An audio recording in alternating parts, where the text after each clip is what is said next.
Google එකේ notebook LM වල දැන් සිංහල ලැන්ග්වේජ් එකෙන් අවුට්පුට් සපෝට් කරනවා කියලා මම නිවුස් එකක් දැක්කා.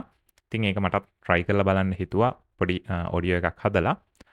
ඉතින් මම මේකට sources මුකුත් දෙන්නේ නැහැ. ඒ ටිකත් මේ notebook LM එකටම හොයාගන්න දෙන්න තමයි try කරන්නේ. එතකොට මෙතන තියෙන discover sources වලට ගිහිල්ලා මම මේ දිනේ ගැන ඔඩියෝ එකක් හදන්න හිතන හින්දා international May Day ඊට පස්සේ අපි ශ්‍රී ලංකාවේ මේ දිනේ ගැනත් හොයන්නයි කියලා මෙතනට දෙමු. දීලා මේ විදිහට සබ්මිට් කරාට පස්සේ ටික වෙලාවක් යනවා. යාම Google එකෙන් මේ මන් දුන්න වචන වලට අදාළව ගැලපෙන sources හොයාගනි. හොයාගත්තට පස්සේ ඔක්කොම ටික select කරලා import කරා. import වෙන්න ටිකක් වෙලා යනවා. ඊට පස්සේ අපේ output එකට සිංහල කියලා මේ විදිහට මම කලින්ම select කරලා තිබ්බ. ඉතින් මේ විදිහට select කරනවා. කරලා අපිට generate කරන්න පටන් ගන්න පුළුවන්. ඉතින් මේ වැඩේට ටිකක් වෙලා යනවා. ඉතින් අපි ඊට පස්සේ බලාගෙන ඉමු මොකද්ද හැදෙන්නේ කියලා. හැදුනට පස්සේ ඔඩියෝ එක මම මේ වීඩියෝ එකේ ප්ලේ කරන්න. අයිබෝවන් අද මේ පළවෙනිදා ජාත්‍යන්තර කම්කරු දිනේ. ඔව් ලෝකෙ පුරාම වගේම ලංකාවෙත් කම්කරු අයිතීන් ගැන කතා කරන සමරන දවසක්. ඒකනේ. ඉතින් අපි අද මේ ගැන ටිකක් කතා කරමු නේද?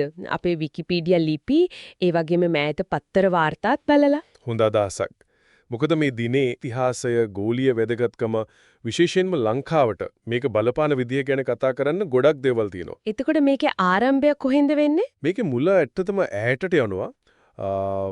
1889 දී පැරිස් වල තිබ්බ දෙවන ජාත්‍යන්තරය කියන සමුළුවේදී තමයි මේ පළවෙනිදා කම්කරු දිනය විදිහට සමරන්න තීරණය කළා තියෙන්නේ. දෙවන ජාත්‍යන්තරය ඒ කියන්නේ? ඒ කියන්නේ ඒ කාලේ තිබ්බ ලෝකීය සමාජවාදී සහ කම්කරු පක්ෂ එකතු වෙලා හදාගත්ත ජාත්‍යන්තර සංවිධානයක්. ආහා. ඒ තීරණයට ප්‍රධානම හේතුව උනේ ඊට අවුරුදු කීපයකට කලින් 1886 මේ මාසේ ඇමරිකාවේ චිකාගෝ වල සිද්ධ වෙච්ච දෙයක්. චිකාගෝ වල. ඔව්. පැය 8 වෙනි දිනයක් ඉල්ලලා විශාල කම්කරු වර්ජනයක් උද්ඝෝෂණ ව්‍යාපාරයක් තිබ්බා. ඒකෙදි තමයි අර ප්‍රසිද්ධ හේමකට් සිදුවීම වෙන්නේ. හේමකට් සිදුවීම මම අහලා තියෙන වගේ මතකයි. ඔව්. ඒකෙදි කම්කරු රේලියකට කවුදෝ බොම්බයක් ගහනවා. ඊට පස්සේ පොලිසිය වෙඩි තියනවා. අපොයි. ඔව් ලොකු ගැටුමක් ඇති වෙලා අන්තිමේදී කම්කරු නායකයෝ කීප දෙනෙක්ව අල්ලගෙන මරණ දඬුවමක් දෙනවා. ඉතින් මේ සිදුවීම් මාලාව තමයි මේ දිනේ සමරන්න මූලිකම හේතුව උනේ. ඒ කියන්නේ අද අපි සාමාන්‍ය දෙයක් කියලා හිතන පැය 8 වැඩ දිනය වගේ අයිතීන් දිනා ගන්න ලොකු අරගලයක් කරලා තියෙනවා. හරියටම.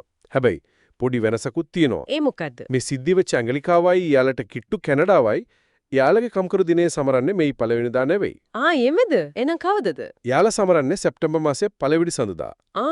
ඒක නම් අලුත් කාරණයක්. හරි. එතකොට ලංකාව දිහාට හැරුණොත් අපේ රටේ මේ දිනේට තියෙන සම්බන්ධය මොකද්ද? ශ්‍රී ලංකාව නම් 1956 ඉඳලා මේ පළවෙනිදා රජයේ නිවාඩු දිනයක් විදිහට ප්‍රකාශයට පත් කරලා තිනවා. 1956 ඉඳලම. හැබැයි ලංකාවේ කම්කරු පන්තියක් හැදෙන කතාව ඊටත් වඩා පරණයි. අර බ්‍රිතාන්‍ය කාලේ කඳුකරේ වතු වගාව පටන් ගත්තනේ. ඔව් තේරබර වතු. අන්න ඒවට වැඩට දකුණු ඉන්දියාවෙන් විශාල කම්කරු පිරිසක් ගෙන්නුවා. ඒක තමයි ලංකාවේ සංවිධානාත්මක කම්කරු පන්තියක මුල්ම බීජය වගේ.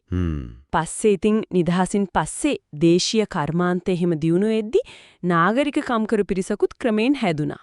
හරි. එතකොට අද දවසේ මේ 2025 මේ පළවෙනිදා ලංකාවේ තත්ත්වය කොහොමද? මොනවද මේ සමරුන් ගැන දැනගන්න තියෙන්නේ? අද දවසේ ඉතින් ලංකාවේ දේශපාලන පක්ෂවලටයි වෘත්තීය සමිතිවලටයි ගොඩක් වැදගත් දවසක්. ඔව් හැමදාම වගේ නේද? රැලි, පෙළපාලි. ඒකනේ. පත්තර වාර්තායම බැලුවම ප්‍රධාන පක්ෂ හැමෝම වගේ කොළඹ කේන්ද්‍ර කරගෙන වගේම රටේ අනිත් ප්‍රදේශවලත් ලොකු රැලි සැමරුම් සංවිධානය කරලා තියෙනවා. කවුද මේ සැනිය කොහෙද තියෙන්නේ? ජාතික ජනබලවේගය.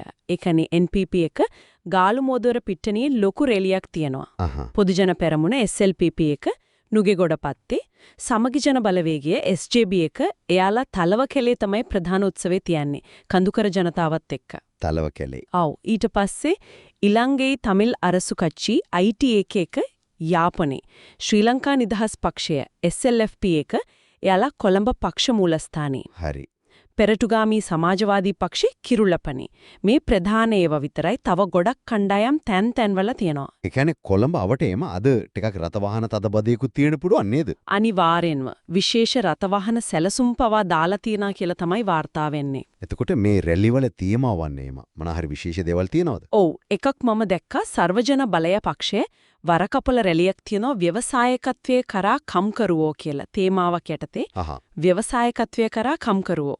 ඒක ටිකක් වෙනස් නේද සාම්ප්‍රදායික මයිදින තේමාවලින් වඩා. ඔව් ඒක තමයි. ඒකෙන් පේනවා මේ කම්කරු දිනේ කියන එකේ අර්ථයත් සමහර විට ටිකෙන් ටික වෙනස් වෙනවද කියලා හිතෙනවා. එනම් පැහැදිලි. මේ ජාත්‍යන්තර කම්කරු දිනය කියන්නේ නිකම්ම ඉතිහාසය මතක් කරන දවසක් නෙවෙයි. මතවාද කම්කරු අයිතීන් ගැන අලුත් කතාබහ ඒ ඔක්කොම ඉස්මතු වෙන සජීවී වේදිකාවක් වෙලා තියෙනවා ලංකාවෙන්. හරියටම අවසාන වශයෙන් අපි පොඩ්ඩක් හිතන්න ඕන කාරණයක් තියෙනවා. ඒ මොකද්ද? අර කලින් කිව්වා වගේ ව්‍යවසායකත්වයේ කරා කම්කරුවෝ වගේ තේමා එක බලද්දී දැන් මේ 21 වෙනි සියවසේ අලුත් තාක්ෂණය ගිග්ගාර්ථිකය වගේ දේවල් එක්ක ඇත්තටම කම්කරුවා කියන්නේ කවුද? කම්කරු අයිතිවාසිකම් කියන්නේ මොනවද? කියන එකේ අර්ථය ලංකාව ඇතුළේ වෙනස් වෙමින් තියෙනවද? ඒක හිතන්න ඕනේ දෙයක් තමයි පැය 8 වැඩ දිනෙන් එහා ගියපු අයිතීන් ගැන කතා කරන්න කාලය ඇවිද්ද? ඒක තමයි. සාම්ප්‍රදායික මේ දින රැලි වලින් එහාට ගිහින් මේ අලුත් අභියෝගවලට කම්කරු ව්‍යාපාරය කොහොමද මුහුණ දෙන්නේ? ඒ ගැනත් අපි ගැඹුරින් හිතන්න ඕනේ.